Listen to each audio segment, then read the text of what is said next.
being 7 o'clock, today being November 4th, 2015, the planning board will open their meetings. We'll go over some bills. We have 4 invoices from Graves Engineering for a total of $2,480.50. The invoices are all here attached. We also have some invoices from a vendor, WB Mason, for $409.96, $79, $99.99, and we have a bill for mileage, and we have another bill for mileage. The invoices are all included here for a total of $569.77. Do I have a motion to accept the bills as read with the invoices included? So moved. Second. All in favor? Aye.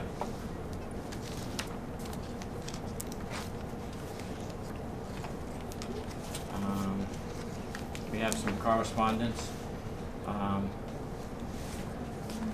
It'd be it's from the CMRPC meeting notice, Monday, October 26th, 2015.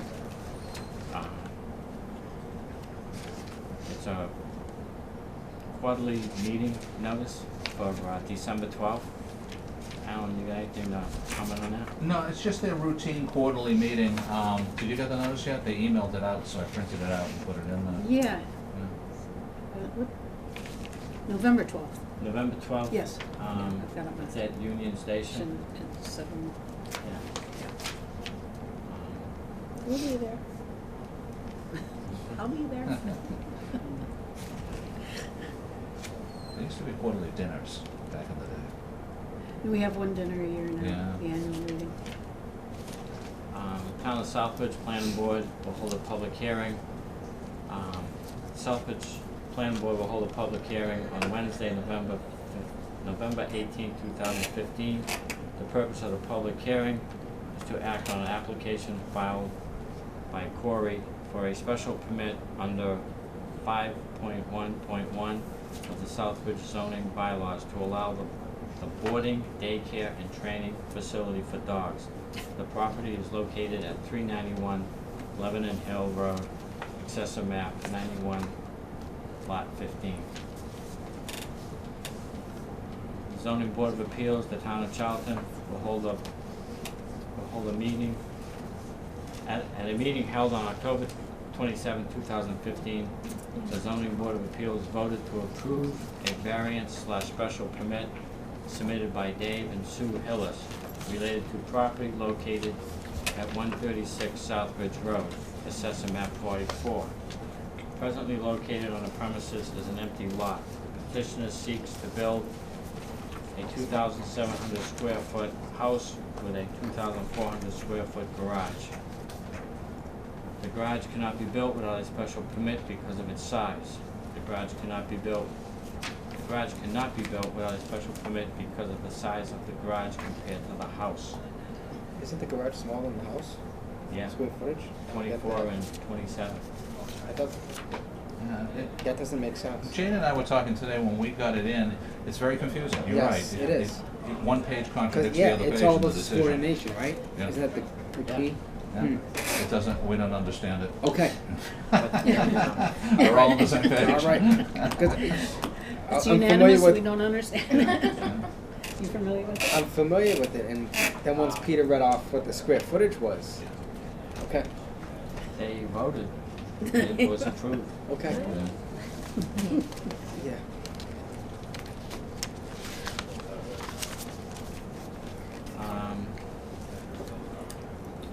Got something here from Graves Engineering. The subject is 1.3 megawatt ground-mounted solar facility, Charlton Orchard, 44 Old Worcester Road, site plan review. Yeah, that's, I just put it in there. when you approved the site plan review for the solar over there, it was subject to finishing a few things, and that report confirms that they gave us the revision and they've completed all that. So they're good to go. We got another one from Graves Engineering for Dresser Hill, road-based gravel report. Please find the enclosed copy of the Yankee Engineering testing report for the roadway base material. We have reviewed the report and find that the gravel is acceptable. As the testing report is now about 5 months old, we recommend that the developer, Blair Builder, have the gravel material delivered to the site, sampled and retested for verification on confirmation with the specifications. This sample may be taken anytime up to and including the compacting test dates. I spoke to Cleve Blair today, and he said yesterday they sent it off to the lab. So, This one's on Dresser Hill? yes, yeah. King Road. Oh, okay. Yeah. Another report from Graves Engineering regarding Jennings Road Extension, Phase 1, as-built plan review. That one I wanted to talk to the board for a minute. When Russ was originally shooting for the fall town meeting, Yeah. he submitted it and asked for the, I've already seen it, asked for the review. And we just kept it going now that he's continued it until May. But it's very deficient, and it's not his fault. The problem is, he's hired an engineer who has been very frustrating. We've had a couple of versions of this the past few years.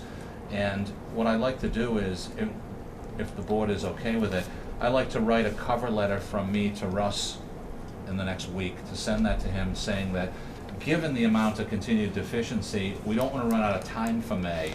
The planning board would like his engineer to get us the proper plan by the second week of January. I mean, time flies, and if we have to go back and forth, we should start the second week of January, because the town meeting for May will come up before you know it. The select board have to hold a layout hearing before then, you have to review it and make a recommendation. And I'm not comfortable making a recommendation on one, frankly, that's the most deficient as-built report I've ever seen. And this engineer is just a small entity, and I just am concerned about the continued poor quality on this thing, and it goes off and on every year or two. So I think if we mandate that it helps Russ get the focus on this person, to please focus and get it done. And if we get it in the second week of January, it should prevent him from having a problem and the board from having a problem. So I'd just like to handle it in that manner, unless you feel otherwise. I respect that. No, that I makes think it's sense. probably good for everybody. Better to get it done too. Yeah. Before that. Yeah. And there's people who live up there. Now there's about 7 houses. It's time for it to be accepted. Yep. Do you wanna? Thank you. We have to vote We on don't that. need to make a motion. You can just direct me. Yeah. It's not a permit. I'll do just I'll CC the board, but I'll do a cover letter from myself to Russ, and he can then present it to his engineer and say, you need to deal with this. Yeah.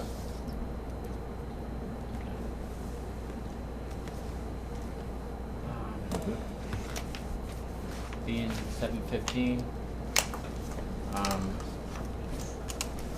public hearing continuance for the Greenboy Landscape Site Plan Sure. application. I can summarize, then if the board has any questions for myself or AJ or Jay. After the last hearing session, Jay submitted the revised plan for Graves to review, and this is a copy of the Graves report dated yesterday, November 3rd, and we're in really good shape. The original report, as you know, had 24 comments, and everything's fine. There are only 3 items I wanted to point out that can be part of your approval this evening. Item 8, Mass DOT will review the site distance at the curb cut as part of their review for when they apply for a driveway permit from Mass DOT District 3 office.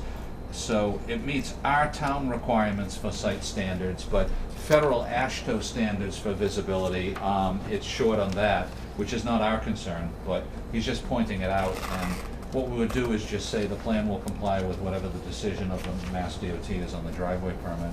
Item number 13, he's pointing out that we just need building elevation plans, and I talked to Jay yesterday. He'll submit that prior to the building permit, or even if you have it this evening would be great. And item 19 is just adding a construction detail on the level spreader related to the basin outlet and the drainage overflow spillway, which again, will be reviewed by DOT, and if they require anything different from what we have, you give it to us prior to the issuance of the building permit. So I'd recommend the board close the hearing, and I can briefly summarize the routine conditions that we impose, including referring to those 3 items, and I think we're in good shape. Do I have a motion to close the hearing on Green Boys Landscaping with the conditions to be read by Alan? So moved. Second. All in favor? Aye. Aye. Thank you. Just 6 standard conditions. The first one is the 2-year approval, which you put on every single permit. That within 2 years they'll receive their building permit. We know you go quicker than that, but it's just a boilerplate statement. Second, prior to the issuance of the building permit, the applicant's engineer, Jason, will schedule an notice to proceed meeting with Burton Engineering, in which you walk the site and just go over it one more time in the field. And then we'll issue to the building commissioner the notice to proceed letter.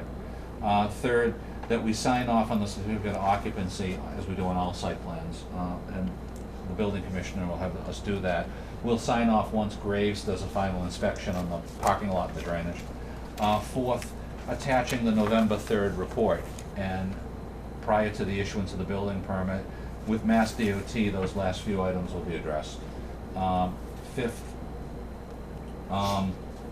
prior to the issuance of the building permit, you'll give us any revised plans that come out of those 3 conditions if they're required. And sixth, that the applicant will comply with the site plan construction inspection schedule that Graves will give to Jason at the on-site pre-construction meeting. And that's basically it, the routine items.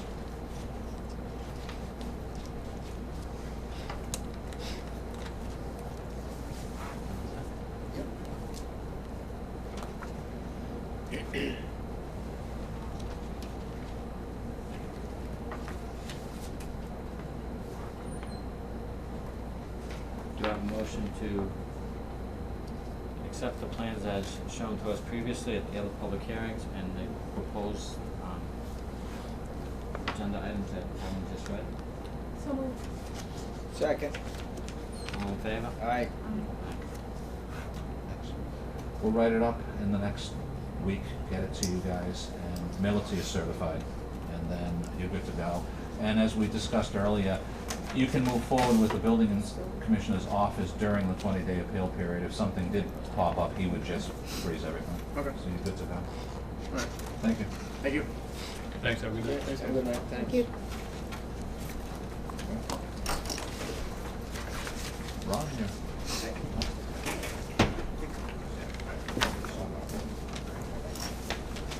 Hi, everybody. Does everyone know Ron? Yes. I believe most of everybody. Ronnie Garfield. I made copies, Ron brought an assessor's map, but I made copies for the board members, or I should say Sue and the assessors. I've mentioned before to the board, and just to refresh everyone's memory, and then you can talk directly with Ron. He's looking to the Maytown meeting for a zone change for property for some multifamily housing that he owns. So to visualize it, Janet was nice enough in the assessors to give me both the handwritten assessor's map and the computerized one. It's roughly the same, but the handwritten one at least shows your wetland, while the computerized one just has a blue line. You don't know what it means. If there aren't enough, or if I didn't send enough around, please just let me know. And so, what he's proposing to do, and then I'll stop talking and turn it over to Ron and the board. If you look at the map, to the west, on the other side of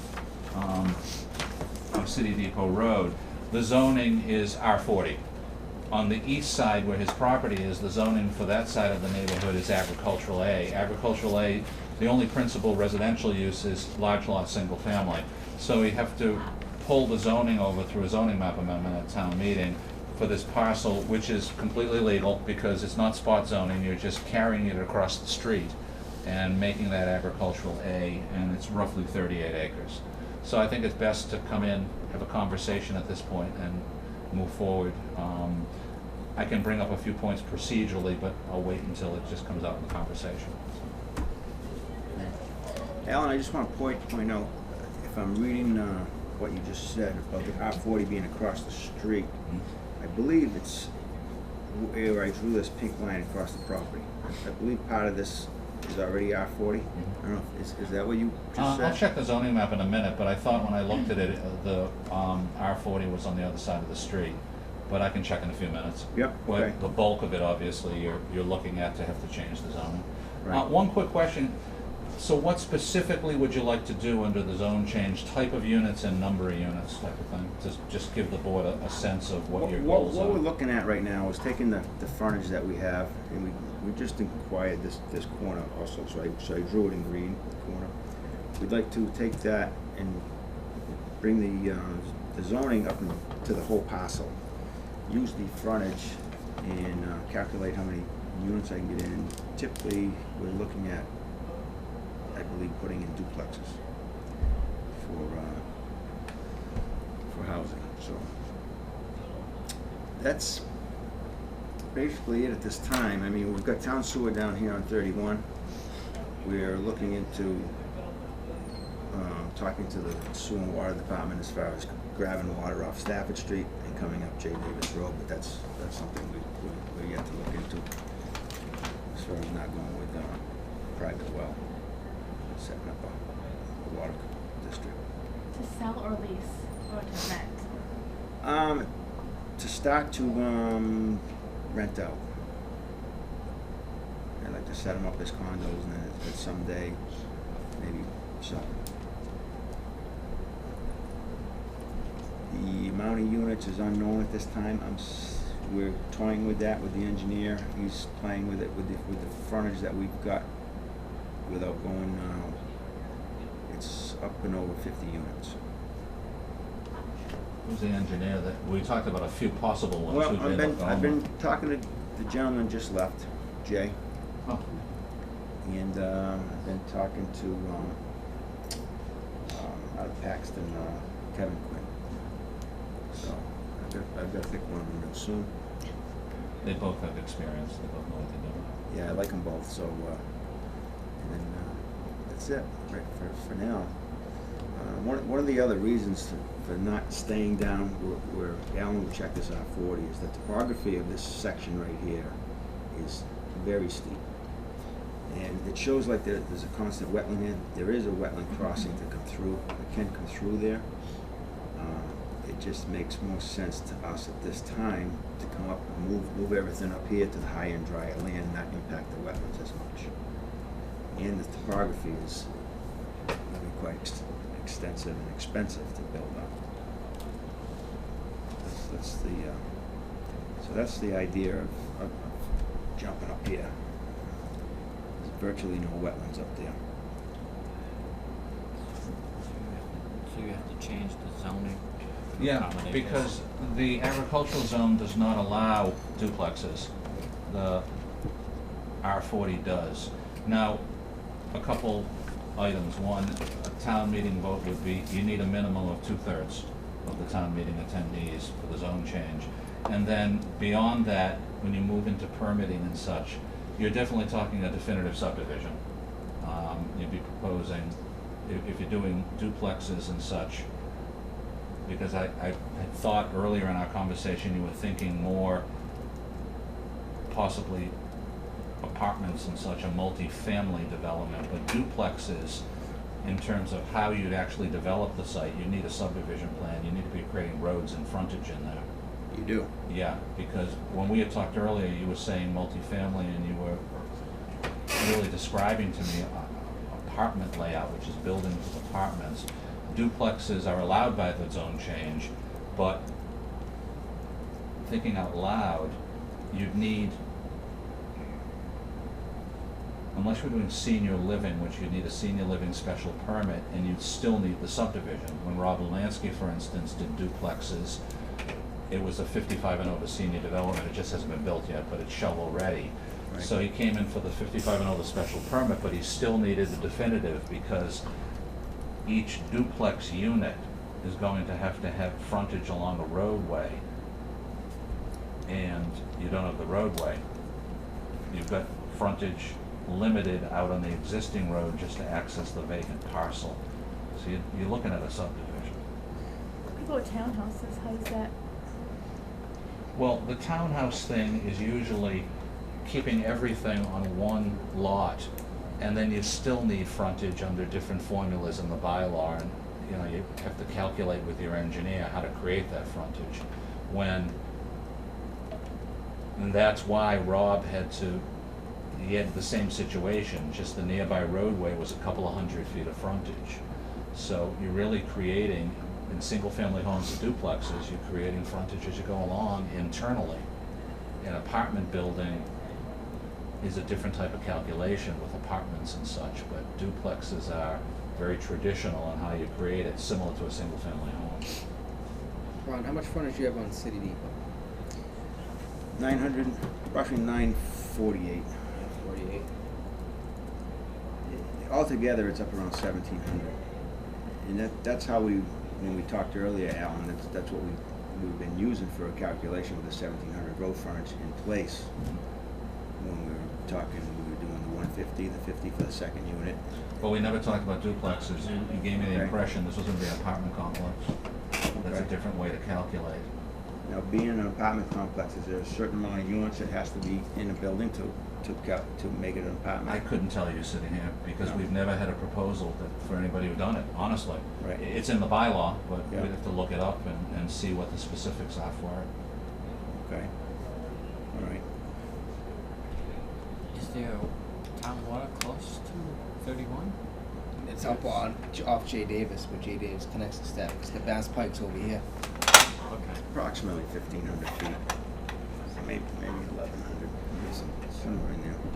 But you do the strips of townhouses and be able to condo those off still. But large, I don't know how that would work out as instead of having apartments on top of having a townhouse style, but you know, a whole strip of them. And then with the future ability to be able to condo those. You'd have to look with your engineer, and we'd have to check with Kurt Meskis too, the zoning enforcement officer, of how to calculate the specifics of how you come up with non-single family housing proposal of what the frontage is.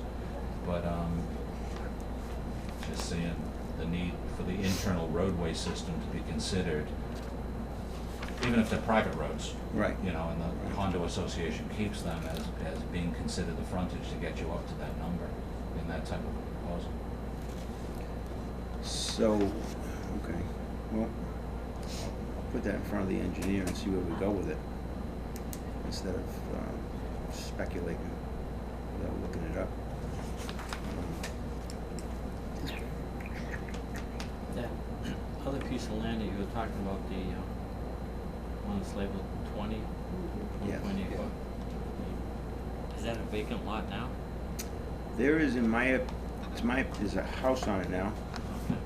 In my opinion, it's a tear down. Okay. And the whole reason for purchasing that was to get the 500 feet of road frontage here, Okay. to gain more units. So, I'm hoping we can use it, utilize it, and still go forward with what I was saying. So we're gonna have to read the bylaws and see how it's gonna fit in to what we can put over there. Where would you access off of 31? J Davis. J. Davis. Okay. But no matter what the plans are, the zoning change will benefit anything. So I think it makes sense to Yeah, it'll still remain get it out of regular residential housing type style. So that's all the information I really have at this time for you. It's, Yeah. we wanna go forward with something over there, and it's approximately a 40-acre parcel. Basically. Procedurally, some advice to discuss right now. The board occasionally gets a large piece like this, and the policy has always been that when we get to a public hearing before town meeting, we have a concept plan from the applicant to see specific, and also that the board notifies the neighborhood. And when I look at this assessors map, there seem to be, within the range of the normal notification, a lot of existing houses. I'd recommend you meet with them on your own directly. You have a neighborhood meeting, and you'll be able to show them something, get some feedback, because so many things go NIMBY. I mean, it's the reality of it. People don't like change. We see it from Sunset City down to a one-lot A&R plan. And you're not proposing, you're not proposing the same type of dwelling, which people often say, well, I'm used to my neighborhood being the exact same thing. And B, they're used to the land being vacant. And even though you have a legal right to develop this under whatever our rules and regs are, if you want to get it approved at town meeting, you need 2/3. And my experience has been very consistently, if someone's proposing something like this, in order to get something like that, you really need to go talk to the neighborhood and be proactive. The sooner the better, to be frank with you. You don't want them to show up and vote against you. Right, Yeah. right. And then this board votes an opinion to town meeting, and what I've experienced in all the years I've been here is if a neighborhood shows up and is okay with something, mostly, then the board is comfortable if it is routine. The neighborhood shows up and most of them don't want something, this board has usually said, well, this is the only stage at which people can set the tone of their neighborhood, and we'll defer to them. And we'll not recommend the opposite, because the whole neighborhood is saying this is what we want. So I'd like to avoid that scenario, thinking worst case. I'm paid to think worst case as we brainstorm these things. And I think what would really help is that you and your engineer really, step one, talk to the folks, see the reaction, get the feedback, and maybe everyone's fine, for all you know. Maybe there's something they bring up that will help you, you can address that and it keeps it moving smoothly. Or maybe you learn that there's a major issue with people out there and you're not blindsided. Good point. Having even a general concept plan of some sort of a pretty sketch to show people, say this is what I plan to do, I think helps.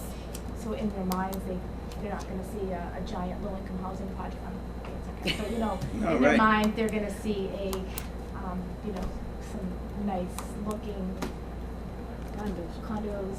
Right, right. And that's basically what we tend to do. Something that's appealing to the eye.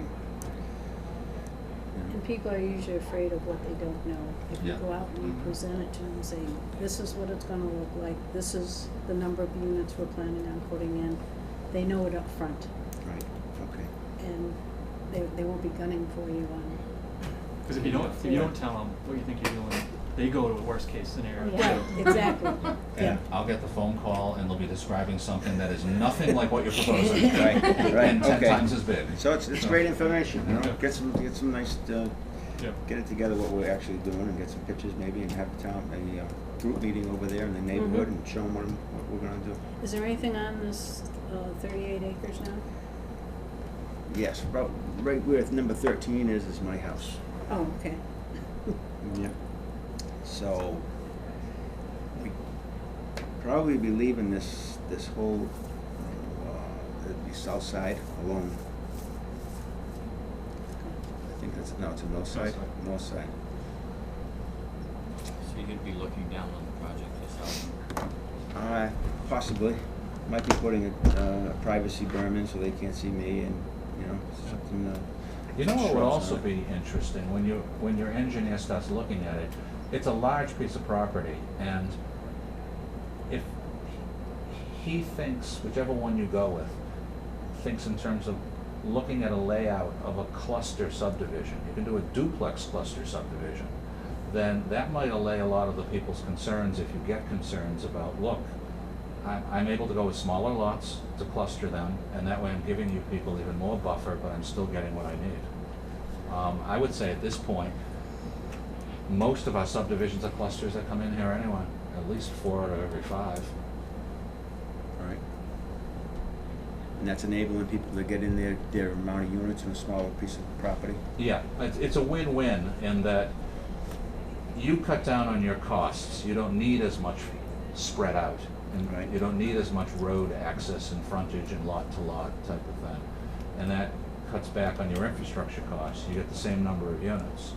And then the layout allows you to do some buffering of permanently preserved open space here and there in exchange for the cluster.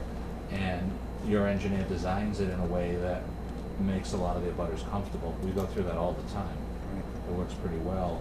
And then down the line, when you complete the project, you have to convey the open space to a preservation entity, and there's a very significant tax write-off for the developer on that too, federal and state tax. So a lot of developers do that quite a bit. Very good. And just to disclose, if you're talking to Kevin, it's doing How you doing? Oh, good. I didn't realize you were talking about it. Were you in the office the other morning? I was there No. Friday morning at 9 o'clock. No, it wasn't there. Yeah, so, yeah. Timing-wise, if we're heading for May town meeting, you probably want to submit a warrant article in early March. And then the planning board would hold a hearing probably in April, and then there's the May town meeting. So if you build prior to that, you know, talking with your neighborhood and brainstorming with your engineer, you probably follow the steps in a pretty Yeah. comfortable timeframe. Time does go by quick. You think it's, Very I quick. think Winter may seem long, but it does go by quick. it does, you know. It's November, it's 70 degrees out. Yes. Yeah. We're all happy about And that, we're right? loving Yeah. it. Absolutely. Yeah, so. Okay, All right. yeah. Thanks for coming in, Ron. Okay, Thanks for thank you for your time. Thanks. We'll see you all again. All right. Have a good one. Okay. Thanks a lot. Yep. Right. Thank you. Right.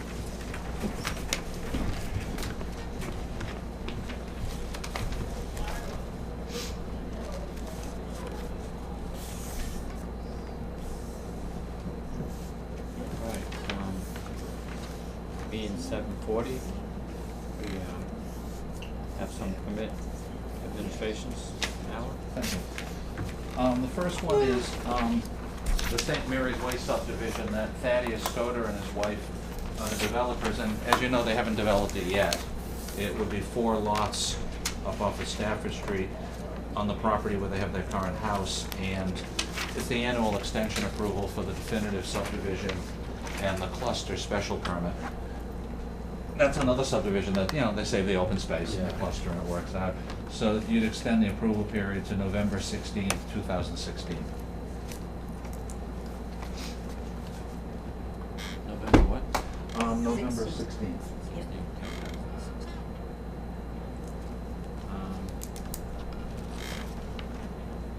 Do I have a motion to extend the St. Mary Way subdivision from to November 16th, 2016? So moved. All in favor? Aye. I'll take that back. The second one is the Dresser Hill subdivision design revision, and I just thought I'd give you an update because we're still waiting from Cleve Blair to get the actual final revision for Graves to review and then put on your agenda probably in your next meeting as a field adjustment. And just to remind you, what he wants to do is, they found more ledge than they thought where the road is. To avoid excessive blasting, they'd like to adjust the road elevation. And it's very doable. But Graves had met with them, and we had then a meeting here a few weeks ago and went over what they have to do to revise the plan, and Michael has to review it. We just haven't received it yet. So hopefully that'll be in your next agenda. And the last one is Verizon Telecommunication Tower Performance Guarantee. We had scheduled it for tonight for you to accept the performance guarantee amount, but Mike at Graves recommended that they take a look at it and give him a further breakdown. They just gave him a summary total amount, $27,000. But there's 5 different items in it, and if they could give him a proposal of how much each of them is, he can then see if it's accurate or not. Most of them are in that price range, so it's probably okay. But yeah, we'll put that on for your next agenda too. Thank you. This is for the new tower that we just looked at, right? Yes, yep. They're proposing about 27,000 initially, and then they'll increase it 3% a year annually. Then they'll probably give us an insurance policy on it that you'll accept at a future meeting.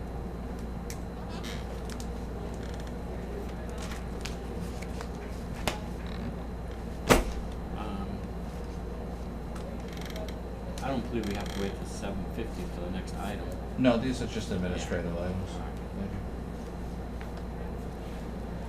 We actually received a second Chapter 61 release request yesterday, so I thought I'd walk that one in. But the first one is the 61B release request from Incom Incorporated to release from that tax classification a chunk of the land behind the building where you recently approved for Zero Point Engineering putting in a commercial solar array. We put it in your packet, it mentions in your packet 17.17 acres of land behind the building, and you've seen it already, it's on the hill.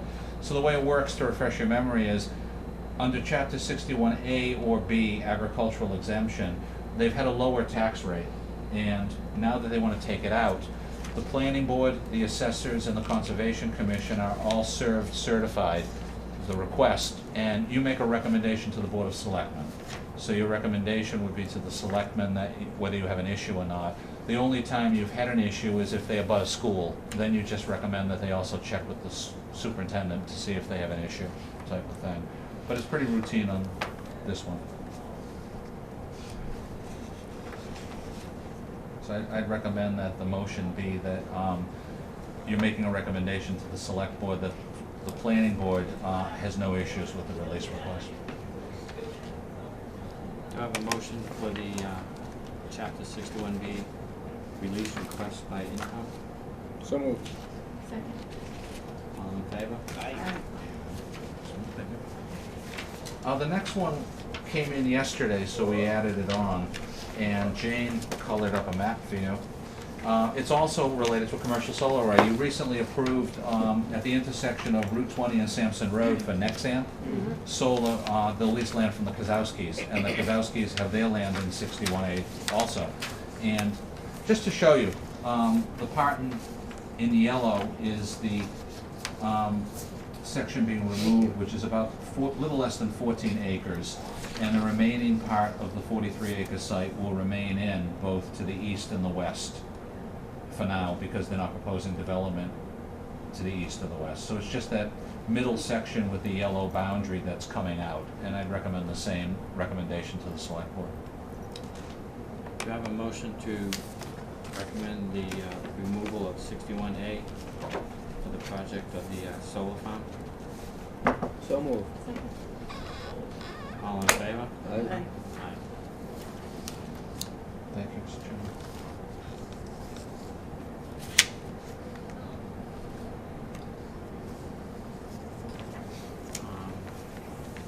We just have some growth managements that you want to go around? Yes, we've got 3 items there. One, just wanted to give you an update post-town meeting. Town meeting approved a zoning bylaw revision and also 3 zoning map revisions, but that's just one step. So what we've been doing since is I put together the Attorney General approval packets for the town clerk, and we submitted them electronically this time, and they confirmed that they received it the other day. And so that was one item that we had to do post-town meeting. I've also been working with Matt Franz, the GIS mapper at Central Mass, and he completed the map revision. I proofed it yesterday, and it's accurate. So now I placed an order. So we'll receive large copies, the big ones on the wall, and 11 by 17s, and then we'll distribute it across the board with a cover letter, different departments, different boards that it's applicable to. So it's not just the town meeting vote. We've spent the last few weeks doing all of that. Second item, I'd like to recommend that on the next agenda in 2 weeks under growth management, I'd like to take some time with the board to go over a growing list of potential zoning warrant articles for the Maytown meeting. Tonight was a good discussion for one of them, but there's some that you've been thinking of doing, there's some that other parties have been thinking of doing. If I can touch base for a minute on a few of them, but go into real review detail and brainstorming at the next meeting. You've already made the zoning revision to expand the village district, but the village district study had some regulations that made sense to potentially revise. We don't allow subdivision cluster in the village because it was initially a very small area. But now, if you look at the map, The village has more than doubled in size. So there's potential for village-style cluster residential, which is a good thing. Doesn't have to be single-family, could be duplex like we talked with Ron tonight, could be some other type of multifamily, or it could be a small lot village district type of single-family even. But you wouldn't allow cluster. Why not? As part of the smart growth concept. And the only reason we left it out back in the day when we wrote it is it was a very small neighborhood and there was no land in it that could be big enough for a subdivision. Now you've added over 400 acres in one swoop, and it would make sense to look at that. There's also a couple of use recommendations that aren't listed that the report says we could put in. And some of them fit what Ken LeBlanc has talked to you about, auction type of things, antique type of things, that are either not in the bylaw or are allowed by right, and you might want to consider whether you want to leave it that way or require a site plan review, thinking in terms of parking lot layout, that type of thing. So I was hoping it's a good time, the next meeting, to maybe brainstorm a bit before we get the crush of 8 to 10 more expected subdivision and site plans coming in within a month after that. We have a one meeting breather on a bunch of stuff that's stacked up. And that way, if you do want to do something in May, you've decided if you want to head in that direction or not on some of those things. The other one I wanted to ask the board tonight, there are a couple of parties who've spoken to me, and I've mentioned in the past year, that would like to propose or ask you to propose, one or the other for May, adding via site plan review in some non-residential zones, the storage facilities. The 1987 original zoning bylaw did not allow that. My understanding was one or more planning board members at the time creating the first bylaw in '87 did not like the pre-existing non-conforming facilities and just wanted them not in this town. Well, it's 2 generations later, and it's part of normal land use in any community. And we have at minimum 2 different parties along Route 20 that would like to do them via site plan review. One is someone whose land is zoned IG and one whose land is zoned commercial. I'm wondering if it would be worth at this stage inviting both of them in, Yeah, having a why bit of not? a conversation the next meeting. Absolutely. So I've told both of them that probably at some point before the May town meeting you'd bring it up, and they said they'd be glad to come and talk to you. 120 makes, I mean, it's a great Which deal. makes sense. Right, that's Both what- locations are very common sense, you Yeah. know, but you'd need a use table revision to add it in, so. So it's not allowed where? It's not allowed anywhere in town. Oh, okay. You know, when the first zoning bylaw in this town was written in 1987, and when they created the use table, it's not there. Yeah. So, when I first got hired, about a month or 2 into my working here, someone came in who wanted to do one Yeah.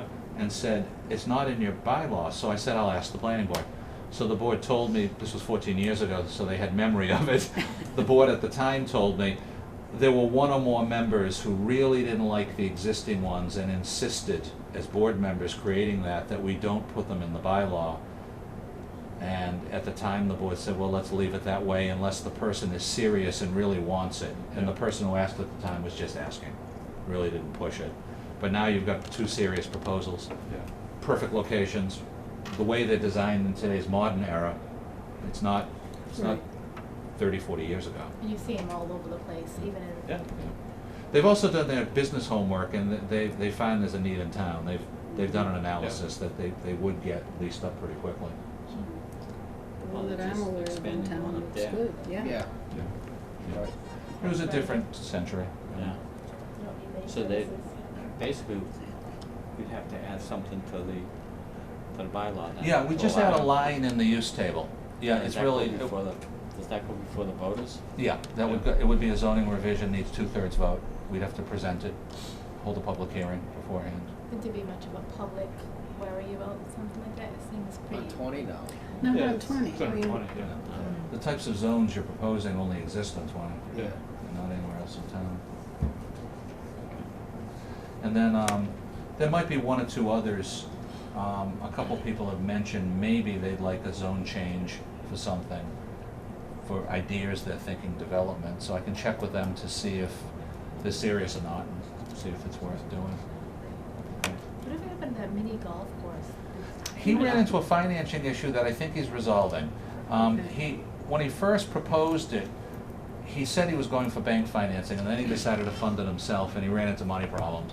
So I understand from a couple of the local banks that he's looking for an SBA loan. He went to the Small Business Administration, and they're taking him to local banks.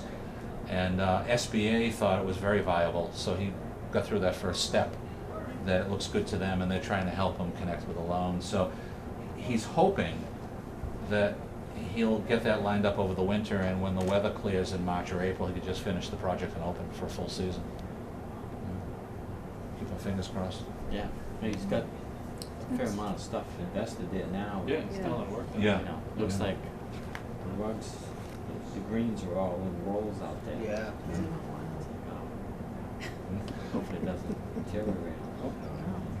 The last item I want to mention under growth management, we'll see where they go. They're being very cryptic, but I've got two different commercial industrial realtors who've been talking to me quite a bit the past 2 weeks about looking for large parcels on 20. One of them is looking for about a 20-acre parcel, and I've connected him with a couple of different property owners in that category and their representatives, and he's looking within South Worcester County, not just Charlton, and that would be some form of light manufacturing assembly. He's not at liberty yet to say, but at least the category fits and it's allowed in our BEP and our IG zone. The other one is looking for hopefully 100 acres, but would look as low as 80 or 90.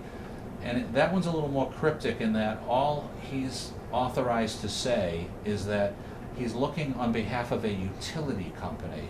And I said, well, what does that mean? Why does a utility company need 100 acres? Nuclear power. What are you doing? Perfect. So then I said, Using the what type video. of utility? And the answer is, I'm not sure, I think natural gas.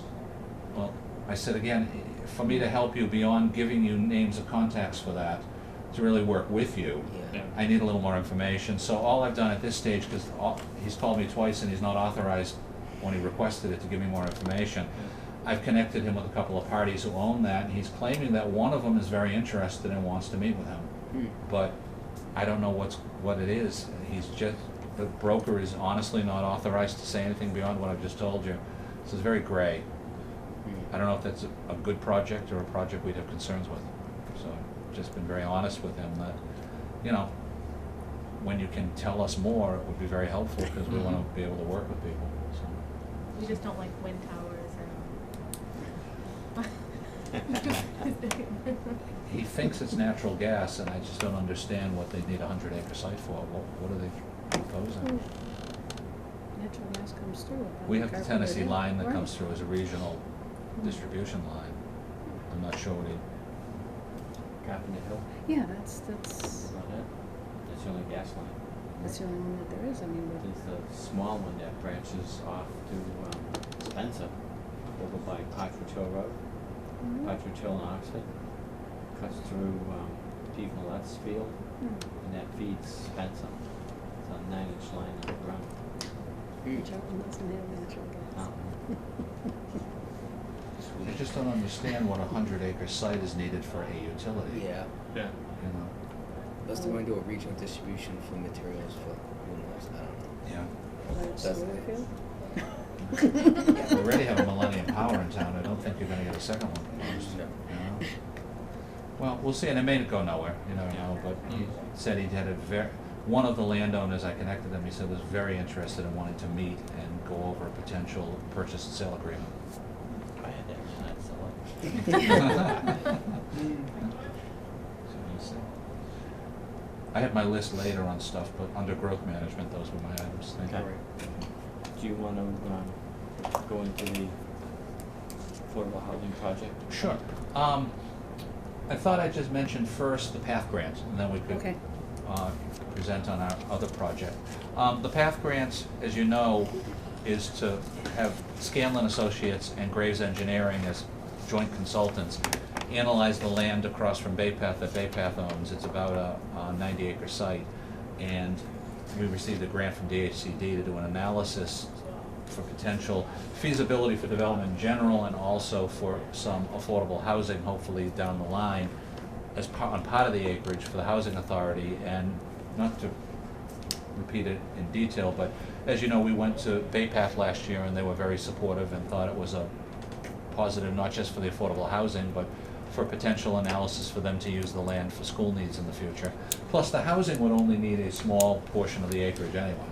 So, about 2 weeks from now, Graves Engineering will begin the site analysis. They'll get a field crew out there, and they'll start going with tasks 1, 2, and 3 in the grant proposal that was approved that you have, doing, you know, site analysis of soils and topography and any potential wetlands. We know there's one vernal pool on the site, but the site's so big, it doesn't preclude normal development.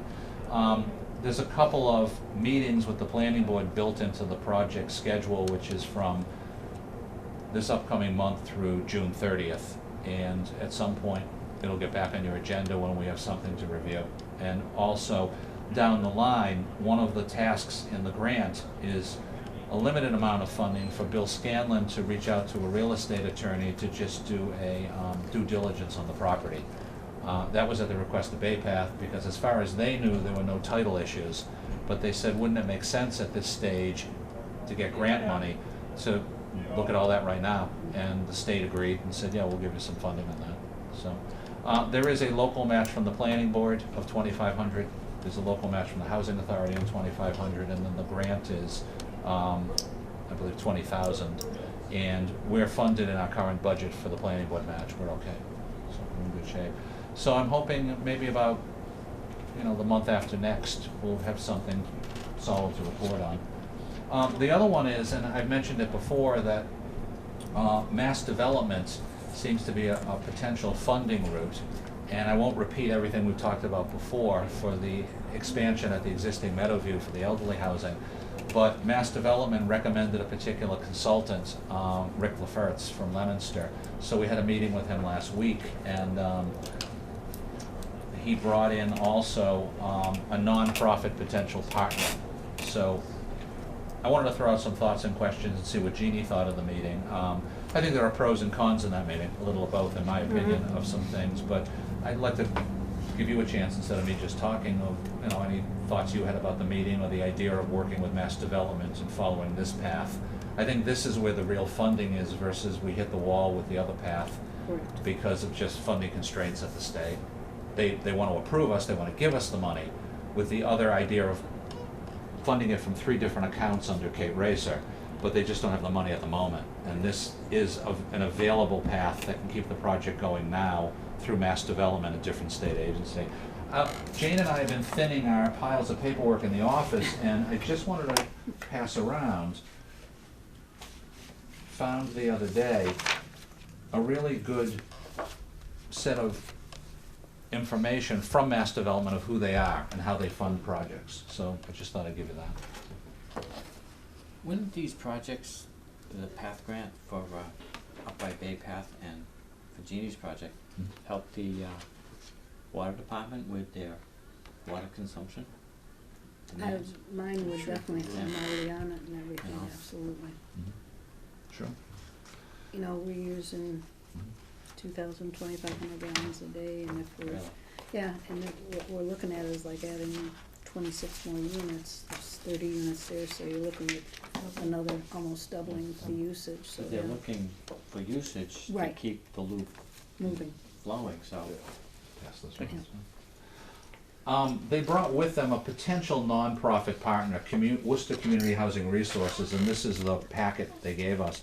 Just to refresh your memory on a couple of issues that's mandatory with the state these days. One, you need a developer partner, a nonprofit entity usually, so the consultant helps you with that RFP process, selection process. And then there's the method in which you finance, and Mass Development can finance with a combination of tax credits and a bond that they'd work with a local bank type of thing. So I'm just curious your impression, because I felt very positive about the meeting, but there is one particular item I want to bring up that doesn't have to be done the way that he was pressing, and I felt it was a preference on his part.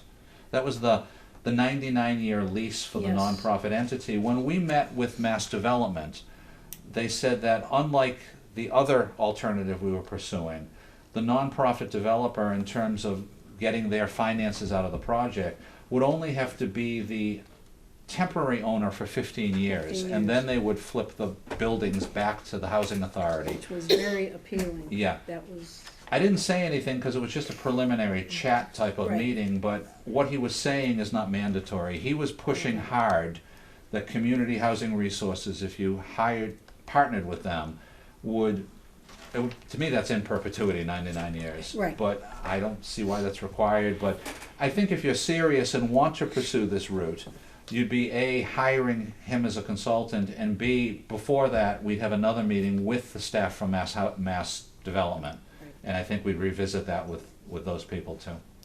and they talked about the number of units, which we don't want it to become bigger than what we already have. And at first, everything was fine, the 26 units, that was okay, and then as we got a little bit further, they started bumping it up a little bit, or at least thinking that, well, the more units, this is how the money would work better, and I said, yeah, we know that, we've been down that road before, but Yeah. how does it work with the 26 units? Because when we spoke to the Mass Development staff, they ran the numbers and said you didn't have to. So Right. I feel a lot of what the consultant and this potential partner was bringing to the table was preference, not mandatory. They would like to change things. The other thing is, I would assume you'd still put out an RFP like you did before. And if I would Community think Housing so. Resources is interested, they could be one party that would apply. It wouldn't just be working out a deal with them. Right, and we got multiple responses from the other RFP. Mhm. The only thing, every single one of those responses told us the same thing, Yeah. and that's what we really didn't want. But it was a different financing package Right. from a different state agency. The Exactly. financing package that would be offered with a local bank involved on a bond issuance and tax credits would be structured differently, so you wouldn't get the same reaction, hopefully, from any respondents. They'd say, well, now that we've run the numbers of this particular package that this agency is offering, We can do that it. works for us, we can do it. And the idea of working with somebody like a local bank is very appealing too. Yeah. Southbridge Savings Bank bought? They did one under this program down in Southbridge. So I've spoken to Ron Cooper and Sabrina Webb, and they'd be Right. very interested in having a conversation with you on it, But- because, and Mass Development even recommended that we talk to them because they're doing, I don't know the details of the project enough to describe it Okay. tonight, I don't wanna make a mistake, but just in a casual conversation, they mentioned the project and said, since they've been approved by Mass Development to do one, and it's working out successfully, and we're one town over, Right. you might wanna have a meeting and a sit-down with Ron. But is was it Spencer Bank and Southbridge Savings Bank, are they doing a merge? Has anybody They heard only that? mentioned Southbridge Bank to me about the project, I don't know anything about that, Okay. I couldn't tell you about it, so. Well, what do you want for your next step out of that meeting? Are you interested in him as a consultant? Would you want another meeting with Mass Development and him? Or- They, I had to check my notes, somebody was supposed to be sending me an email with some information and I hadn't received it yet. Would that be the consultant was gonna give you something, Rick LaFertz? I don't believe so. No. I'll have to check my notes on Yeah, that. I think to keep it going, probably the best situation is for us to get back in touch with Bob Seega from Mass Development. Okay, If you'd like, I can call him, tell him how the meeting went, and maybe you could host another meeting with Bob coming in and Rick coming back without the potential partner. He brought that partner as a sample to Right. show an entity that would be interested in, and that particular one out of Worcester is a nonprofit housing group that expressed strong interest that day. But I think we need to have a sit-down, because then if you and your board want to hire the consultant, like you did with the previous effort, you'd be entering into a contract, and Mhm. then Mass Development would stay very involved through Bob Seega, their Central Mass Financial Director. okay, now that was the Worcester Community Housing Resource. Hmm? That was the, Worcester Community. That was the two people that he brought Right. to the meeting with him, who expressed a lot of interest, and that's Mhm. great, and they are a fantastic group. When I worked in Worcester in the 1990s, they were active in Worcester and did a lot. Now they're trying to get more involved regionally in towns also. So I think they're excellent, and they're a very strong candidate, but that doesn't preclude still doing an RFP. Right. Let them respond along with potentially anybody else, or maybe they'd even be the only one. But last time you had, what, 4? 4. Yeah, so.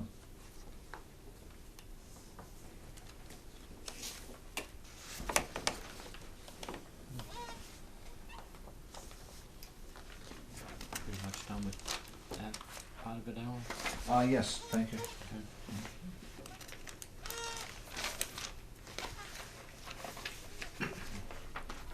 So we've got growth management pretty much done, and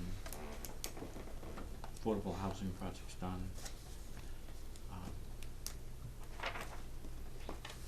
Any other business you'd like to address at this time, Alan? Just a couple items on my end of meeting work list.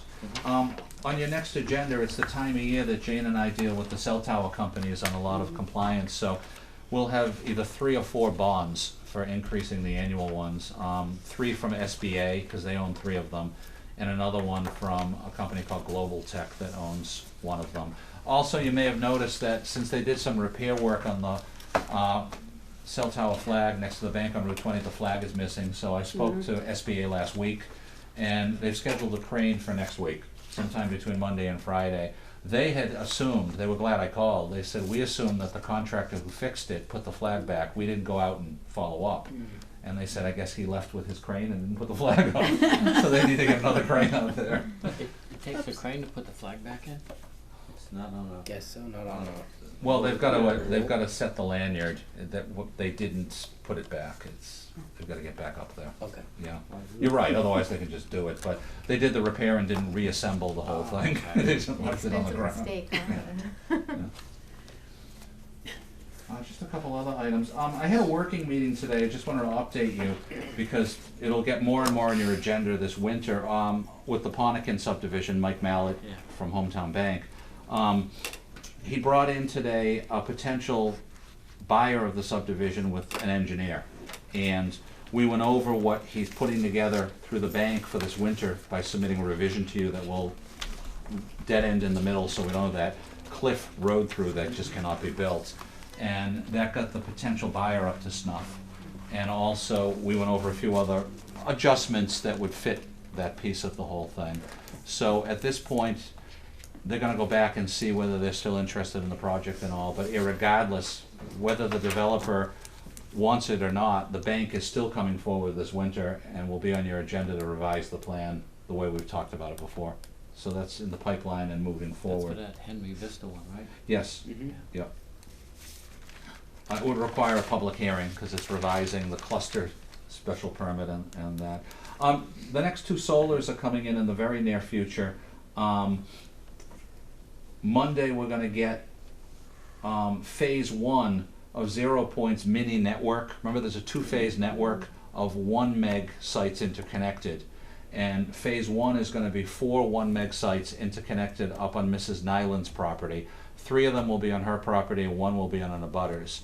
That's coming in Monday, and we'll put it on for the December 9th planning board meeting. Waterman Design is designing the other solar we've talked about that will be on Larry McKissick's property, abutting back by the Pike. And they'll probably be submitting roughly in about 3 weeks. So we'll put that on when it comes in. And also, Monday, we're getting a submittal that we can put on the December 9th agenda from Mike Peters. His site plan for the garage that was the town meeting approved the zoning to allow him.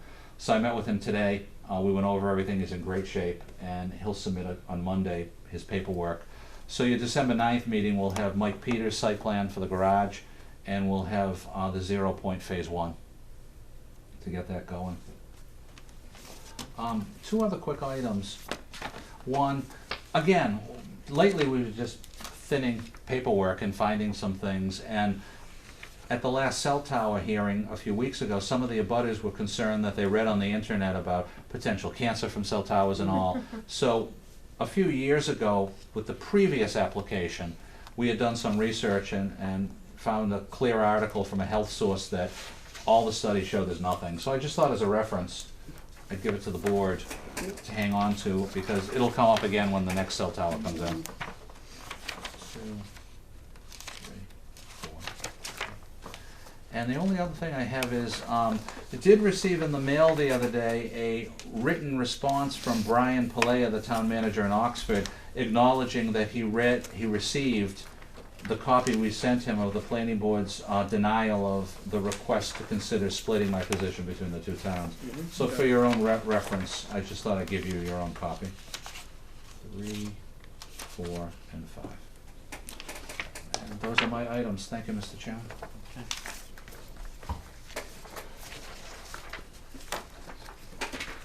You have minutes also. It's up to the board if tonight you wanted to do an executive session for a set of minutes or not. I don't know if we have enough people to do an executive session on the minutes. Sweet, thank you. We could always do it another time.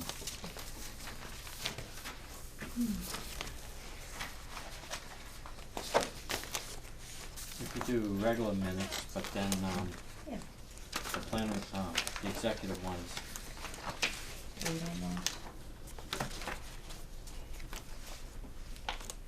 Just trying to think who is not present.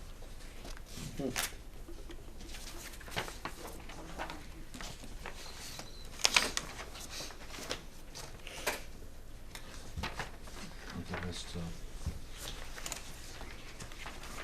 This is just the elevation profile. I'll give a copy to Mike Andrew for his file. That's what Jason gave us tonight. What is the choice of the board for the executive session minutes? Do you feel we have enough people to vote on those?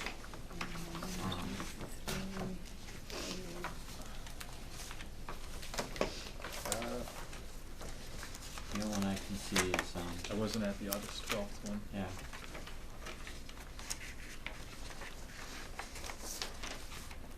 For the August 12th one, we've got enough members for that one.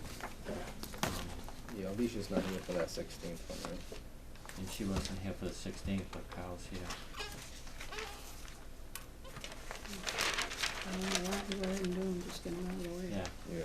It's still fairly Okay. early. Yeah. Alright, why don't we,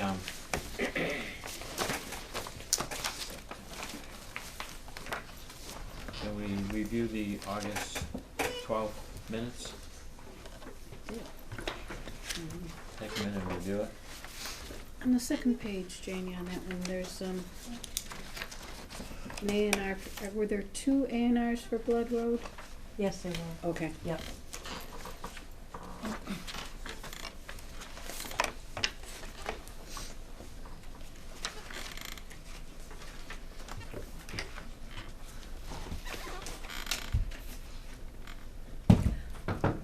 On the last page, it should be right up at the top, CMRPC.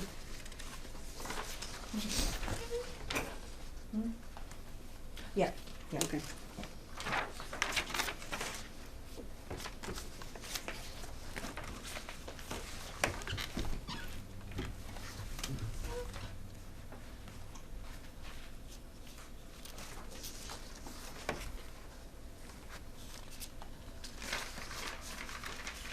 I'll make a motion to approve as presented. Do I have a motion for, August 12th, 2015? That's for that one, yeah. Yeah. All in favor? Aye. Aye. Can we read the, September 2nd one?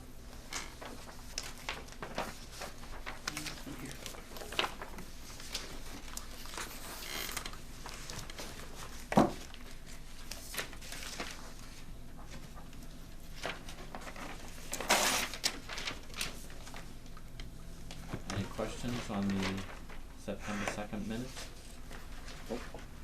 Do I have a motion for September 2nd, 2015? So moved. Second. All in favor? Aye. And look at the September 16th, 2015. Excuse me.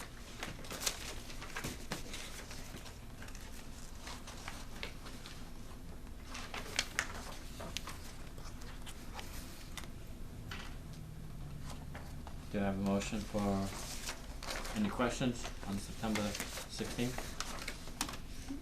Do I have a motion to accept the minutes as drafted? So moved. Second. All in favor? Aye. Do we go into executive session to vote on the draft? Yes. Yeah, we have. You'd have to if you Yeah, wanna do. yeah, we do. But before we do that, I just, I mentioned it before, but not everybody was here. The, government study group has we met with, Alan last week, and they would like to meet now with the board members. And it can be done one or two ways. If you would like them to attend one of your meetings, either in the very beginning or at the very end of it, probably in the beginning, just to get it sort of out of the way. Just to